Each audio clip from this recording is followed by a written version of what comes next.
युवा साथियों, रीट पात्रता परीक्षा को लेकर लगातार कॉल और मैसेज मिल रहे हैं।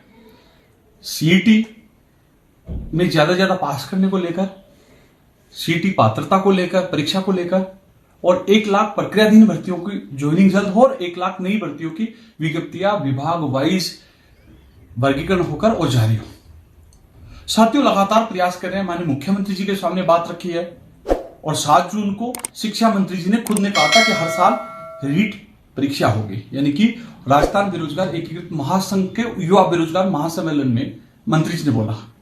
28 जून को मुख्यमंत्री जी को ज्ञापन देकर मांग की थी और 28 जून को मुख्यमंत्री प्रमुख सचिव कुलदीप प्रकाश जी के सामने भी यह मांग मजबूती से रखी है।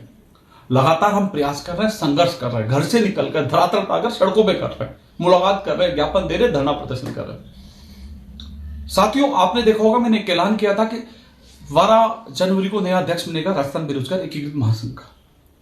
और इससे पहले मैं 3-4 मूल उद्देश्य लक्ष्यों को लेकर चल रहा था कि एक तो पेपर लीक मुक्त राजस्थान बने और उसकी पहल शुरू हो चुकी है। सरकार ने हमारी मांग मान ली है, उम्र कैद की सजा का कानून लाने की हमारी एक बड़ी मांग, जो हमारी एक संघर्ष की ऐतिहासिक जीत है। पूरे राजस्थान को पता है कि 12 मार्च को सीएम से मिला था और हमारी सहमति बनी थी और मैंने वो फेसबुक पे, ट्विटर पे, सब जगह मैंने डाला था कि सहमति बनी है और कानून आएगा।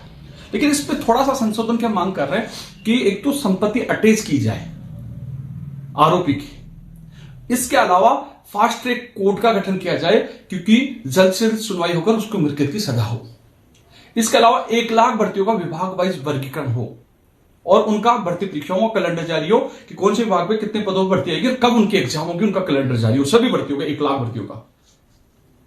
सीईटी पात्रता परीक्षा हो, रीट पात्रता परीक्षा हो। कल भी मैं सीएम के अधिकारियों से इन तमाम मांगों को लेकर मुलाकात करने वाला हूं और एक कमेटी का गठन हो जिसमें कोई भी बेरोजगार अपनी बात रख सके। हालांकि 2 बार पहले सहमति बनी थी, माननीय मुख्यमंत्री जी ने भी सहमति जताई थी, मुख्यमंत्री प्रमुख सचिव कुलदीप प्रकाश जी ने भी सहमति जताई थी। उम्मीद है कि सरकार इस पर जल्द फैसला लेगी। तो साथियों, एक तो मैं रीट पात्रता की इंतजार करने वाला अभ्यर्थियों को कहना चाहूंगा, आप पढ़ाई शुरू कर दो। मेरी जिम्मेदारी है जल्द से जल्द रीट पात्रता परीक्षा की घोषणा करवाने की, क्योंकि शुभ संकेत आपको जल्द मिलेंगे, क्योंकि हमारा संघर्ष कामयाब होगा। पहले मैं 2 बार मिल चुका हूं, उस समय भी उन्होंने सहमति जताई थी और कल फिर मिलूंगा। जल्द आप लोगों को खुशखबरी मिलेगी। रीट पात्रता परीक्षा को लेकर भी सरकार घोषणा करेगी, क्योंकि युवा है और अपनी ताकत बहुत बड़ी है। और जिस प्रकार मुख्यमंत्री जी ने हमारी एक उम्र कैद की सजा कानून की बात मानी है तो हमने धन्यवाद ज्ञापित दिया है और यदि रीट पात्रता की घोषणा करते हैं तो उसके लिए धन्यवाद देंगे। सीईटी को लेकर भी जो कई लोग मांग करें, सबसे बड़ी बात है सीईटी में पात्रता में ज्यादा लोगों को पास करने की मांग क्यों है। मैं पहले मिला, नियमों के जो चीजें मुख्यमंत्री से लेकर मुख्यमंत्री प्रमुख सचिव, डीओपी सेक्रेटरी, सबसे मिला, लेकिन किसी कारणवश मैंने बताया नियमों की वजह से नहीं हो पा रहा। लेकिन जब मुझे पटवारी, एलडीसी, राजस्थान पुलिस के जो अभ्यर्थी मिले, वो कह रहे कि हम कहां जाएंगे, कई लोगों को सीईटी का पता नहीं था। तो इसलिए मैंने सोचा एक बार मैं पुनः प्रयास करता हूं। जो भी प्रयास होगा मैं आप लोगों को अवगत करा दूंगा। जूनियर अकाउंटेंट वाले जो तैयारी करते रहे, अभी तो समय पे आपकी भर्ती परीक्षा आयोजित हो रही है।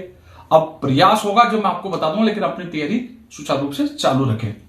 सीईटी पात्रता परीक्षा भी, उसकी भी घोषणा जल्द होगी और उसमें संशोधन, आगामी संशोधन के लिए सरकार ने सहमति जताई है कि आगामी सीईटी में संशोधन कर देंगे। 40 जो 45, 50 की जो मांग करे, 40 की जो भी है कर देंगे। लेकिन कई लोग कह रहे हैं कि इसमें लाभ मिले, तो साथियों वो नई सीईटी की भी घोषणा हो जाएगी, संशोधन भी हो जाएगा। लेकिन जो 1 लाख भर्तियों वाला वो भी होगा, वो भी हमारी जीत होगी।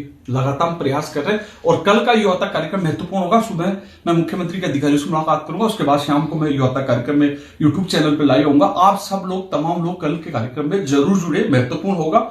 पहले भी हम लगातार संघर्ष कर रहे थे, आज भी संघर्ष कर रहे हैं, लेकिन ये जरूर मैं आपको बता दूं, रीट पात्रता परीक्षा, सीईटी पात्रता परीक्षा, 1 लाख भर्तियों का विभाग वाइज वर्ग, सबको लेकर अच्छी खबर मिलेगी। मुझे पूर्ण विश्वास है मुख्यमंत्री जी जिस प्रकार हमारी एक मांग को माना है, इस प्रकार इन मांगों को भी वो मानेंगे। क्योंकि साथियों, मेरी नजर है युवा बेरोजगारों के भविष्य के लिए कि उनको ज्यादा से ज्यादा रोजगार और नौकरी मिले। उम्र कैद की सजा के साथ साथ ये काम के साथ साथ हमारा एक और लक्ष्य था कि इस बार चुनाव रोजगार और नौकरी के आधार पर हो, जाति धर्म के आधार पर नहीं हो। इसके लिए हम संघर्ष करें। फिर 12 जनवरी 2023-24 को नया अध्यक्ष आप लोगों को मिलेगा। कार्यकारिणी घोषणा की गई थी, अध्यक्ष फिर आएगा, संयोजक आएगा। लेकिन उससे पहले इन कई बिंदुओं को लेकर अब संघर्ष कर रहे हैं। लिखित परीक्षा के माध्यम से एग्जाम हो, मेरिट प्रथा खत्म हो, फर्जी डिग्री डिप्लोमों के खिलाफ भी कानून आए, सबके लिए हम संघर्ष कर रहे हैं। कमेटी बनेगी, उम्मीद है सरकार जल्द कमेटी बनाएगी, उसके सामने हम ये सारी चीजें रखकर युवाओं को एक माध्यम मिले और युवाओं के सारी समस्याओं को हल कराने का मैं पूरा प्रयास करूंगा।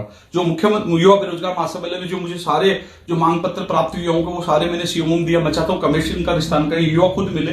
तो सबके लिए मैं एक ही भर्ती का नाम नहीं ले सकता, लेकिन सबके लिए हम प्रयासरत हैं, सब युवाओं को न्याय मिले। मैं लगातार संघर्ष कर रहा हूं, कल भी वार्ता हो गया और जल्द उम्मीद करता हूं कि सरकार बड़ा फैसला लेगी। मैं तो उम्मीद कर रहा था मुख्यमंत्री जी खुद मीटिंग लेकर 1 लाख भर्तियों की जो विभाग वाइज वर्गीकरण करके उनका कैलेंडर जारी करें। प्रकादीन भर्तियां जो अध्यापक भर्ती है, पीटीआई, इनको भी जल्द ज्वाइनिंग मिले, यानी कि अभी जल्द से जल्द सबको ज्वाइनिंग मिले प्रकादीन भर्तियों को आचार से पहले। और सबके लिए हमारा संघर्ष जारी है। कल रात 8 बजे युवा तक कार्यक्रम के माध्यम से आपसे रूबरू रहूंगा, चर्चा करूंगा कि क्या वार्ता हो। हाँ, ये जरूर कह दूं कि हमारा जो हम लगातार संघर्ष कर रहे हैं उसका परिणाम धीरे धीरे मिल रहा, आगे मिलेगा। धन्यवाद।